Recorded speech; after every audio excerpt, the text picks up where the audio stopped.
I got a surprise day off today, so time to film.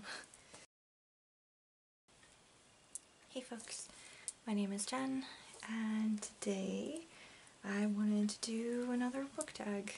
So I realized that it's already close to the end of June, and I forgot to do the mid-year book Freakout, or mid-year Freakout book tag.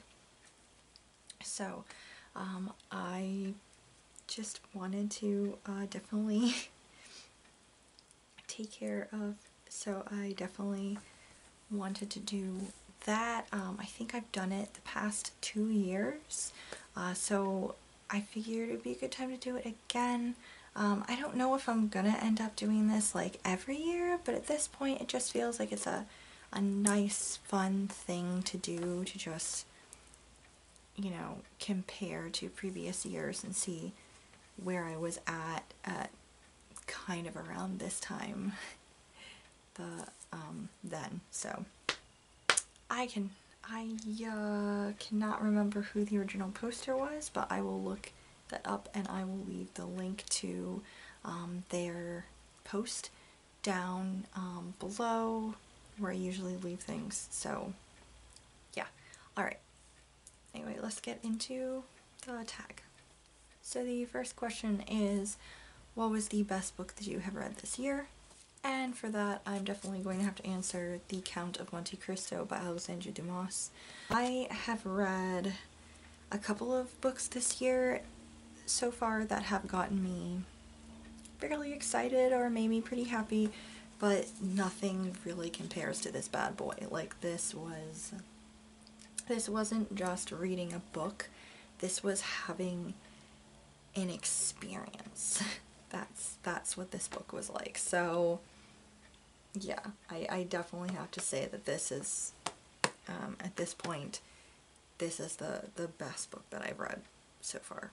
So yeah. Next question is, what is the best sequel that you have read this year? So I haven't technically read any like specific sequels yet this year. I have read like a couple of books later on in like a series, a couple of different series, but I haven't, yeah, so yeah, that technically counts, but I can't really justify naming any of them as like the best things I've read this year, because honestly they've just been kind of okay. Nothing was really exciting or particularly thrilling about any of them. So yeah, I don't think I can really name them as anything particularly spectacular at this point. I do have a couple more books that I am going, that are technically, well, one's kind of a sequel, that I'm going to try to squeeze in by the end of this month, so maybe that answer will change, but at this point, no, nothing's particularly wowed me so far that I can name it as like the best sequel that I've read this year so far. Next question is, what is a new release that I really want to read? There are so many that I really want to read. I'm trying, I know I made like an anticipated reads list and I've definitely lost track of it already.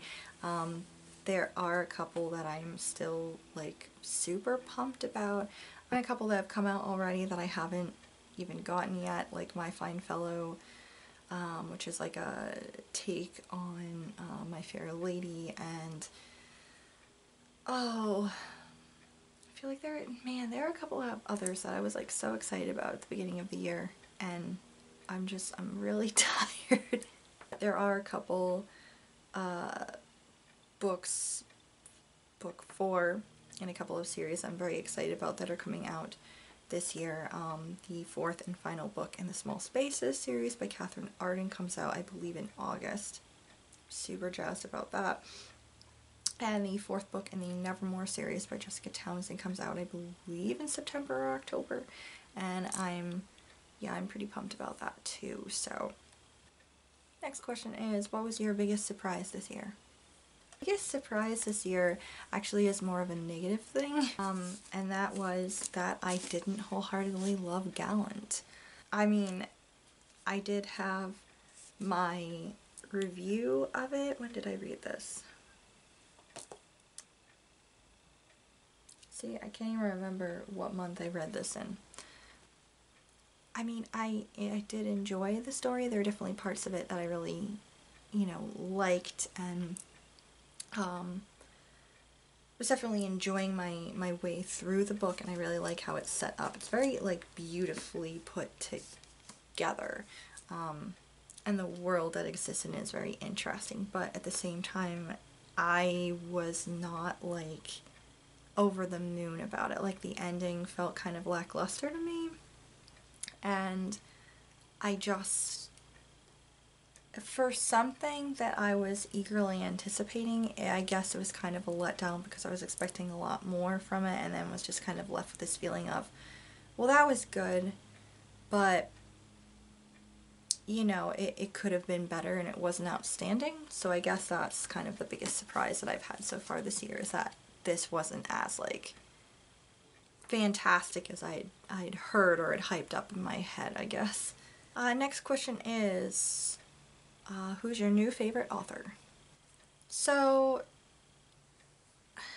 I'm really thinking, I'm like looking at all of the books that I read this year, so far, and they've either been authors that I have known a lot of, or it's like new authors, but maybe I was just kind of like, about their books, but I guess I could kind of count Lloyd Alexander for that. He wrote the Chronicles of Prydain series, which I did read in, like, end of 2020, beginning of 2021, but then I read The Foundling last month and really enjoyed it, and it really reminded me how much I loved his writing and how much I wanted to, like, find more of it, and just how lovely, you know, he was. You know, I just love the charming bits of his stories, and I really loved the letters that he'd include to the readers at the beginning of each of the Prydain tales, and there was something so wholesome and charming about it, and I really enjoy that. It leaves a very, like, cozy feeling, and I was just very happy about that, and yeah, it just made me feel more that, like, he's kind of upping God, English. His place on my list of favorite authors, he is slowly rising in the ranks, basically, so yeah, I guess he would be the one that I would have to claim as, like, a kind of new favorite author, or he's, like, definitely an author that I enjoy, but someone who is quickly becoming one of my favorite authors, I guess. It's a more accurate description of him. Next question is, who is your newest fictional crush? So, this could be a potentially controversial answer, but Edmond Dantes. I know, he's a little bit problematic. The man makes some decisions that aren't the greatest. He has a soul bent on revenge. He has placed himself in a superior place, some kind of avenging angel. He has lost his damn mind. But at the end of the day, there's still honor within him. He's still, like, a passionate person.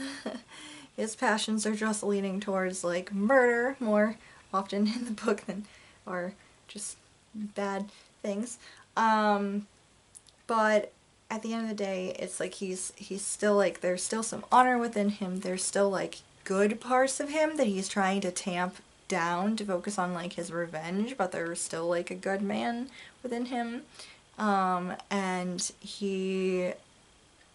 again, he makes some really questionable decisions, but I don't know, he's also so brilliant. He is just incredibly fucking brilliant. Now, if he could just, like, have used that brilliance towards other things, watch out, world, really, because he'd make some things happen. But, you know, things got screwed up and he had to focus on, you know, murder and mayhem and revenge instead. But, like, I don't know, still, there's a part of me that's just, like, into it a little bit. Just a little bit. Next question is, what is a book that made you cry? So, the book that made me cry, you would think that this would make some emotions happen. No, this was not the one that got the emotions starting. The Foundling was actually the one that got the emotions starting a little bit. A couple of the tales in here, I don't know, I wouldn't say it made me, like, outwardly weepy, but, like, there were a couple of them where there was a moment and I was, like, getting a little bit teary-eyed. So I guess maybe nothing's made me, like, particularly emotional or weepy at this year, but this at least made me a little misty-eyed, so I'm counting it. Next question is, what is a book that made you very happy? Also The Foundling. This made me feel so warm and cozy and comforted and really just genuinely happy. I really enjoyed reading this. It was wonderful. But I guess I could also count all of the the like 4 or 5 Chuck Tingles that I read through this month at random, because it made me laugh. Like, all of them made me laugh so much that even just at the back of the books, like, reading the titles of all of his other books just brought me so much joy. It was just laughing. Actually, that I guess could count as something that made me cry, because I laughed literally until tears were streaming down my face, because, like, yeah. What is the most beautiful book that you have read this year? Guys, this is just going to be a talk about, like, just 2 books this year, apparently. Because this was... I have a hard time describing how fucking amazing this book was. It was just brilliant, beautiful, great. Last question is, books that I want to read. What are some books that I want to read the rest of the year? Like, what do I need to, like, read, finish up? That would be all of them. But I definitely have too many to read this year, and I definitely am having some real problems sitting down and reading this year for some reason. I mean, I'm definitely getting things read, but at a much slower pace than has been over the past, like, definitely over the past, like, 2 years, because I've had a lot more free time. But even, like, I've been, even though I've only been doing, like, this since, like, 2020, I've actually been keeping track of my reading since, like, 2016, 2017, and this is even way less books than I normally have read by this point or am consuming, and I don't know what it is. But yeah, I'm not going to finish most of the things on my TBR, which is a problem because I keep adding more. The things that I do really want to read this year, I really want to finish all of my unread classics. That is something I want to do. At this point, I think I've got, let's see, I want to say I've got about 7 or 8 unread classics. So I think that is doable. I think that that's possible that I can finish out the year having read, completed all of my classics. My other goal is to read at least most of my nightstand shame pile, the books that I'm part of the way through and then just set aside because of various reasons. I know I'm not going to make it through all of them. There's quite a few over there, but I would at least like to read a good sizable chunk of them anyway. So that's it for this tag, everyone. Yeah, apparently the books that I've been most into this year have been these 2. as you can tell.